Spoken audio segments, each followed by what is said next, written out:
Bonjour et bienvenue à tous. Merci d'être avec nous encore aujourd'hui dans cette aventure de découverte d'entreprises qui contribuent à l'amélioration de l'inclusion financière en Afrique. Aujourd'hui, cap sur le Cameroun, où nous avons l'honneur de recevoir Fabrice Salomon de Dreamcash. Dreamcash est une entreprise innovante qui révolutionne le paysage financier au Cameroun et au-delà. Bonjour Fabrice et bienvenue une fois de plus. Bonjour Elisabeth. Alors, pour commencer, pourriez-vous nous parler un peu de vous? Qui est Fabrice Salomon? Oui, Fabrice Salomon, c'est un Camerounais euh, passionné de finance, de technologie, qui pense que à travers la finance et la technologie, on peut permettre à toute personne de pouvoir atteindre la prospérité et la santé financière. Dans le souci, évidemment, de pouvoir ouvrir l'inclusion bancaire et l'inclusion financière pour tous. Alors, vous évoluez depuis un certain moment dans le domaine financier et votre entreprise est une fintech camerounaise, bien sûr. Est-ce que vous pouvez nous parler un peu du contexte de l'inclusion financière au Cameroun? Bon, évidemment, nous évoluons dans ce décor-là, dans cet écosystème-là, pour pouvoir ouvrir à bancariser les personnes sous-bancarisées et non bancarisées. L'écosystème camerounais en termes de financiarisation est encore au début de la financiarisation de notre économie. Nous avons encore un faible taux d'inclusion bancaire et un très faible taux aussi d'inclusion financière. Environ quoi, le taux d'inclusion bancaire dans les 24%, le taux d'inclusion financière dans les 34%. Donc, il y a encore beaucoup à faire pour pouvoir bancariser les populations et toute solution est la bienvenue. Nous devons avoir une approche holistique et c'est dans cette approche holistique-là, évidemment, que nous essayons d'apporter nos solutions. J'imagine que c'est dans cet esprit que Dreamcash a été créé. Quelle était la mission de Dreamcash et qu'est-ce que Dreamcash apporte comme service aux populations? La mission de Dreamcash part d'un constat de la difficulté d'accès aux services financiers pour les personnes sous-bancarisées et non bancarisées. Mon cofondateur à l'époque, qui m'avait invité à collaborer avec lui sur Dreamcash, m'avait parlé d'une histoire qui m'avait touché et qui m'avait amené à accepter de rejoindre l'aventure Dreamcash. Il avait perdu une de ses cousines parce qu'elle était à l'hôpital et il fallait soit la sauver, soit sauver l'enfant. Et dû au fait qu'il y avait eu un retard au niveau du paiement des frais de santé, elle est passée à côté et l'enfant n'a pu suivre. Mais c'était dû évidemment au fait que le moment où il fallait demander le prêt à la banque de la dame, et le moment où la banque a répondu, il y a eu un temps qui s'est écoulé. Et durant ce temps-là, la famille n'a pas pu cotiser le montant qu'il fallait pour pouvoir la sauver. Donc, on s'est dit qu'il fallait évidemment pouvoir remédier à ce genre de situation assez stressante et assez désastreuse sur le plan humain, à travers évidemment la technologie et les services financiers. D'où vient la solution MICO. MICO qui est une néobanque qui permet aux personnes sous-bancarisées et non bancarisées de créer un compte bancaire en 2 minutes, associer une carte virtuelle, prépayée, et qui vous donne la panoplie des services financiers que vous voulez au bout de vos mains à travers l'application MICO. Et vos services, comment est-ce qu'on y a accès? À qui vous vous adressez spécifiquement? Est-ce que c'est les populations sur l'ensemble du territoire national ou c'est dans certaines villes spécifiques? Pour l'instant, nous ciblons d'abord les populations en zone urbaine et périurbaine. Dans la deuxième phase, évidemment, ça va consister à cibler les populations rurales avec des projets bien spécifiques.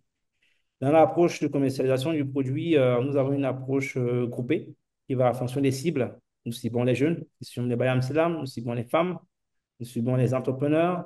Donc, nous avons une cible assez vraiment spécifiée, assez spécifique à ce niveau-là. Donc, des personnes qui vivent avec moins de 5 dollars par jour, des personnes qui ont accès à Internet, qui ont accès à un smartphone et qui souhaitent avoir accès aussi à des services financiers qui répondent à leurs attentes de manière innovante, simple et efficace. Donc, c'est là où notre solution entre en jeu pour cette cible. Où est-ce que les clients peuvent trouver vos services? Est-ce que vous avez des bureaux dans toutes les villes ou à certains endroits? Comment ça se passe? Le modèle de commercialisation pour l'instant est d'abord numérique, uniquement digital. Dans la première phase de validation du concept de micro, nous avons mis l'accent uniquement sur le digital à travers les applications qu'on a déployées. Et maintenant, nous avons une agence, bien évidemment, l'agence de la microfinance avec laquelle nous collaborons dans le cadre de la commercialisation du produit Miko. Et l'agence se trouve à Yaoundé pour l'instant. C'est à l'agence, évidemment, que les clients peuvent se rendre pour pouvoir acquérir leur carte et activer leur compte Miko. Je suppose que, comme toute institution d'ailleurs, dans la commercialisation de ces services, vous rencontrez des difficultés, des défis. Quels sont-ils? Est-ce que vous pouvez en partager avec nous? Vous avez tout d'abord le problème de la sensibilisation, de l'éducation des cibles qui ne sont pas toujours au fait des services financiers que vous leur proposez. Et vous devez sensibiliser, vous devez éduquer, vous devez former pour qu'ils puissent bien s'imprégner de qu'est-ce qu'un service financier, qu'est-ce que l'épargne, qu'est-ce que le crédit, comment utiliser le service pour pouvoir résoudre un problème ponctuel, un problème quotidien. Donc, c'est d'abord la première difficulté. Vous prenez du temps à ce niveau-là. Et le Cameroun est un pays particulier où l'adoption de l'innovation n'est pas toujours très rapide. Elle prend souvent un peu de temps. Si vous connaissez l'histoire de MTM Wamani, ça a pris au moins 3 à 5 ans avant que MTM Wamani décolle réellement. Il faut souvent bien expliquer, bien sensibiliser et qu'il voit vraiment son intérêt immédiat avant qu'il adopte évidemment l'innovation que vous mettez à sa disposition. Maintenant, ensuite, vous avez des difficultés liées à l'aspect régulation, oui, puisque l'aspect réglementaire est extrêmement important sur un service financier. Pour les jeunes startups comme les nôtres, pour pouvoir commercialiser les services financiers de manière conforme et réglementée, c'est un autre challenge. Si vous n'avez pas des contacts et des relations assez solides, vous ne pouvez pas le faire parce que le crédit et l'épargne, pour le faire, il faut avoir un établissement de microfinance, catégorie 2. Et pour le faire, il faut avoir au moins 500 millions de capital, ce qui n'est pas ouvert à toute personne. Donc, l'aspect réglementaire est un frein. Donc, et l'accès au financement aussi pour pouvoir vraiment mettre ces produits sur les marchés, aller cibler le marché une fois qu'on a validé la phase de concept, c'est aussi un frein pour l'écosystème. Comment est-ce que vous arrivez à gérer ça avec les services de Dreamcash? Oui, maintenant, après, nous, on adopte une stratégie qui fonctionne par ciblage de ce qu'on appelle le buyer persona. Et des cas d'utilisation du service micro, principalement, et de la plus-value qu'on apporte en fonction de chaque segment. Voilà. Donc, pour un jeune qui a plus de 18 ans, 18, 20, 30, 20, 18, 24, 25, quelle est sa priorité? Sa priorité, c'est la formation, c'est l'accès à l'information, l'éducation, se construire évidemment une certaine expérience, background. Ils sont sur les réseaux sociaux, ils veulent vendre en ligne, ils veulent accéder aux services en ligne, ils veulent faire des paiements en ligne, accéder aux services de streaming, des musiques en ligne. Donc, avec eux, vous devez avoir une offre. Puis donc, maintenant, vous avez les commerçants. Voilà. Les commerçants, eux, ils ont plusieurs problèmes. La collecte de leurs fonds, les paiements, l'accès au crédit. Donc, avec eux aussi, vous devez avoir une offre. Maintenant, vous avez les femmes, les associations de femmes, les femmes Bayam Selam. Donc, comment est-ce que vous ciblez ces femmes-là? Comment est-ce que vous amenez le produit vers eux? Évidemment, vous devez passer par les collaborations et les partenariats avec les associations de corps des métiers pour évidemment pouvoir cibler et distribuer le service. Nous, les partenaires stratégiques à ce niveau-là. Maintenant, la publicité en ligne aussi, avec un ciblage bien précis des clients, que ce soit sur Facebook ou bien sur X Twitter. Donc, Mhm. voilà un peu comment est-ce que vous pouvez dans cette position pour pouvoir évidemment acquérir des clients et amener nos nouvelles propositions auprès de nos cibles. Alors, plusieurs difficultés à différents niveaux. Au niveau des clients, on comprend cette importance de pouvoir leur montrer la valeur des nouveaux produits et qui répondent à leurs spécificités. Mais malgré toutes ces difficultés, comment est-ce que vous présenteriez ce qui démarque Dreamcash aujourd'hui de la concurrence? Parce que j'imagine qu'elle est grande, la concurrence, quand même. Donc, ce qui nous différencie avec Nico est d'abord, premièrement, l'approche et le concept. Dans le concept, Nico ne fait pas un compte de paiement. Nous vous offrons un compte bancaire, un vrai compte bancaire, que vous pouvez évidemment gérer au bout de vos doigts sans jamais un jour vous rendre en agence. Donc, vous pouvez faire évidemment créer un compte, ouvrir votre compte, faire vos opérations de dépôt et de retrait, accéder au crédit en 10 secondes avec un autre crédit qui est évidemment attribué par palier pour éviter le surendettement et la gestion des risques. Et vous pouvez faire votre épargne automatisée. Évidemment, vous pouvez même inviter vos proches à venir épargner avec vous. Donc, voilà un peu ce que nous apportons de nouveau dans l'écosystème. Et maintenant aussi, il y a le côté paiement qui va avec au niveau des paiements marchands sans frais ou bien même encore les paiements en ligne, hein, avec la carte Micro, vu que c'est une carte Visa prépayée. Donc, vous pouvez évidemment utiliser la carte pour faire vos paiements en ligne. Donc, on associe le compte bancaire au compte de paiement pour avoir une unité qui vous permet évidemment de gérer toutes vos finances au bout de vos doigts. Ça, c'est l'aspect évidemment qui met en avant. Et aussi, un autre aspect important, c'est l'aspect de l'automatisation de la conformité lors de la création de compte bancaire. Donc, en 2 minutes, vous faites le compte bancaire, vous faites votre KYC, votre KYB, votre compte est actif. Donc, ça, c'est un peu ce que nous amenons de différent par rapport aux autres acteurs. Hmm. J'imagine que la concurrence doit quand même être assez ardue avec les autres fintechs de la place. Mais est-ce que vous collaborez au niveau des fintechs au Cameroun? Quelle est l'organisation qui est mise en place pour cette collaboration, si elle existe? Maintenant, après, je pense que la concurrence est toujours bénéfique pour un écosystème qui se veut croissant et exponentiel parce que la concurrence amène l'innovation. Et plus il y a l'innovation, évidemment, plus il y a de solutions qu'on apporte pour pouvoir solutionner les problèmes auxquels nos concitoyens font face. Et comme je vous ai dit, il faut toujours avoir une approche holistique quand on veut résoudre les problèmes. Jamais toujours avoir une idée de monopole. Parce que le monopole n'amène pas l'innovation, ça tue l'innovation. Donc, la concurrence, il y en a, mais malgré la concurrence, le taux d'inclusion financière, le taux d'inclusion bancaire est toujours aussi bas. Regardez un peu le nombre de microfinances que nous avons, plus de 400 microfinances, plus de 18 banques. Mais nous avons toujours un faible taux d'inclusion bancaire et d'inclusion financière. Ça veut dire, en fait, tout acteur qui se lance dans le domaine aura ses clients et il ne manquera pas, évidemment, de pouvoir générer un chiffre d'affaires qui lui permet, évidemment, de pouvoir suivre. Maintenant, après, au niveau de l'écosystème, nous collaborons beaucoup avec les fintechs, énormément. Les fintechs, autant il y a la compétition et tout, évidemment, il y a de la collaboration pour s'entraider, pour résoudre des problèmes. Et il y a une association même d'ailleurs qui a été créée au Cameroun, l'association des fintechs du Cameroun, Cameroun Fintech Association, qui existe et qui tient régulièrement des réunions. Bientôt, là, il y aura une assemblée générale. Et au sein de cette association, nous discutons, nous collaborons, nous entraidons, nous partageons des astuces, nous partageons des informations, nous partageons les contacts des investisseurs. Nous discutons un peu de tout pour pouvoir s'entraider, s'assurer évidemment qu'ensemble, nous allons évidemment réussir pouvoir avoir un écosystème fintech assez fort au niveau du Cameroun. Le partenariat, c'est un mot qui revient beaucoup depuis le début de notre conversation. Et l'année passée, lors de la semaine africaine de la microfinance, Microsafe a collaboré avec ADA pour pouvoir donner des awards à des entreprises qui se sont démarquées par leur niveau de créativité. Et vous êtes un des lauréats. Comment est-ce que vous avez vécu votre sélection pour cet award? Oui, ce fut une surprise agréable. On ne s'y attendait pas du tout. C'était vraiment surprenant, une surprise vraiment agréable. Et on s'est dit évidemment le travail qu'on a battu depuis des années a porté ses fruits. Ce fut aussi une belle vitrine pour nous aussi, pour Dreamcash, de pouvoir savoir évidemment que ce que nous faisons aussi peut attirer l'attention de personnes aussi assez intéressantes telles que Microsoft et Ada. Quels sont les facteurs clés de succès d'après vous pour les nouveaux entrants? Qu'est-ce qu'ils Les doivent prendre en facteurs compte? clés. Premier facteur clé, je dirais la régulation. La régulation est un facteur extrêmement important. Si vous voulez innover et que vous ne comprenez pas l'environnement réglementaire dans lequel vous évoluez, vous risquez de vous faire taper sur les doigts et votre entreprise risque de fermer.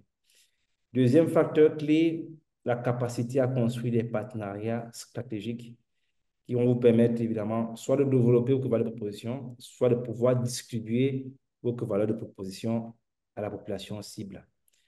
Troisième facteur clé, l'adoption. Quand on innove, c'est bien, beau. Je dis, je vais innover. Je vais apporter une nouvelle manière de faire ça, de faire ci, de faire ça. Mais vous devez penser d'abord à comment est-ce que je vais amener ma valeur de proposition à la personne cible, au bailleur personnel. Et vous ne pouvez pas en compte évidemment qu'en Afrique, particulièrement en Afrique francophone, vous avez des personnes qui vivent avec souvent moins de 3 dollars par jour. Donc, vous devez façonner votre offre et votre business model pour qu'il puisse s'adapter à votre buyer personnel. Et nouer des partenaires stratégiques, évidemment, avec les associations de corps de métier, utiliser évidemment Internet pour pouvoir évidemment communiquer, construire votre marque, la faire diversifier, mais aussi le terrain est important. Le terrain est important pour pouvoir imposer votre marque. En ligne, c'est bien, mais allez sur le terrain, essayez de nouer ces partenariats-là et mettez des équipes commerciales en place pour pouvoir vendre vos services. Dernière position en Afrique francophone, la levée de fonds. Dès le premier jour, essayez de structurer votre entreprise pour qu'elle puisse être attrayante pour les investisseurs étrangers. Parce qu'au niveau local, il est très difficile de trouver des investisseurs qui sont prêts à prendre le risque d'investir dans les startups, dans l'innovation. Chez nous, on investit dans le commerce, on investit dans ce qui marche déjà, pas ce qui Mm. va marcher dans 5 ans, 7 ans, 10 ans, 15 ans. Non, on veut ce qui marche là. Donc, souvent, il faut aussi préparer les entreprises à pouvoir aller cibler ces investisseurs étrangers-là pour qu'ils puissent investir dans votre entreprise. Et cela, ça prend tout un parcours. C'est ici toutes les opportunités qui s'offrent à vous, les accélérateurs, les incubateurs, les pré-accélérateurs, les angel investors qui investissent dans cette activité. Mettez tout en place vraiment. Et ayez évidemment une data room qui est assez étoffé pour que quand les investisseurs, évidemment, au cas où ils demandent, ils manifestent un intérêt à votre entreprise, vous avez tous les documents et tous les éléments nécessaires dont ils auront besoin pour évaluer le degré et votre activité pour recevoir leur investissement et pouvoir le fructifier, bien évidemment, pour qu'ils puissent atteindre leur objectif. Quelles sont vos perspectives pour les prochaines années en termes d'évolution, en termes d'expansion aussi, que ce soit au Cameroun ou ailleurs d'ailleurs? Pour Dreamcatch, évidemment, l'enjeu est de pouvoir diversifier nos produits, créer d'autres produits, d'autres services, autres chemicaux que nous allons devoir commercialiser. Regarder évidemment dans le core banking, essayer d'avoir la capacité de pouvoir offrir des core banking modernes aux institutions financières et bancaires. Créer des services encore plus innovants en termes de crédit et d'épargne. Je pense qu'il y a beaucoup à faire à ce niveau-là pour pouvoir vraiment amener des services vraiment qui puissent cibler la masse. Parce que la vision pour nous, c'est de construire des produits financiers qui ciblent la masse. Donc, Mhm. je pense que à ce niveau, au niveau local, il y a encore énormément de possibilités que nous devons évaluer pour amener de nouveaux services financiers pour eux. Et bien évidemment, essayer d'étendre nos activités dans d'autres marchés, en Afrique de l'Ouest et en Afrique francophone, principalement d'abord, dans les marchés où les autres ne vont pas, Madagascar, Djibouti, Comores, par exemple. Nous, on va y aller et essayer d'implémenter notre vision et notre modèle de la finance inclusive pour tous. Et on vous souhaite beaucoup de succès. Un dernier Oui. mot pour notre audience avant de nous séparer? Oh, un dernier mot, je dirais, oh, l'écosystème au Cameroun est un écosystème pas facile, vu évidemment la structure de notre économie, et même aussi en Afrique francophone. C'est un écosystème aussi un peu difficile. Vous voyez, il n'y a pas beaucoup d'investisseurs. Par contre, il y a quand même des belles réussites, des beaux succès qu'il faut vraiment louer et apprécier. Et il faudrait que tous ces succès-là euh, soient plus retentissants et qu'on les multiplie pour pouvoir évidemment avoir un écosystème dans notre domaine et dans notre industrie qui soit plus fort. Et cela passe évidemment par la résilience des entrepreneurs, leur ardeur, leur discipline au travail et l'accompagnement évidemment du secteur public. Évidemment, vous voyez, on ne peut pas vouloir avoir un secteur innovant en finance qui est fort si les secteurs publics, les décideurs politiques ne s'impliquent pas, s'ils ne mettent pas en place un cadre réglementaire, un En effet. cadre financier, des incitations financières qui attirent évidemment les investisseurs et les entrepreneurs à innover dans le domaine. L'Afrique francophone et particulièrement le Cameroun, ce sont des marchés prometteurs. Ce sont des marchés qui vont tirer la croissance en termes de produits fintech dans les années à venir, vu le gap qu'il y a pour pouvoir atteindre encore certaines parties du continent en termes d'inclusion bancaire et surtout en termes d'inclusion financière. Donc, investissez en Afrique francophone, investissez au Cameroun. Et il y a des entrepreneurs évidemment crédibles, il y a des entreprises crédibles évidemment sur lesquelles vous pouvez évidemment parier. Respecter la réglementation, développer des partenariats stratégiques, imposer sa marque, à oser aller vers d'autres marchés qui sont comme des niches aujourd'hui et surtout savoir qu'il y a encore beaucoup à faire. Merci Oui, beaucoup, il y a Fabrice. énormément à faire chez nous ici. Merci beaucoup pour tous ces éclaircissements et inspirants et détaillés et pour le temps que vous avez pris de discuter avec nous et d'échanger sur votre vision et les réalisations de Dreamcash. À vous, chère audience, merci de nous avoir suivis une fois de plus. Je suis Elisabeth Kibitek. Je vous invite à rester connecté sur le Hub de la finance digitale pour plus de contenu intéressant et innovant. Au revoir. Bye bye. Thank you.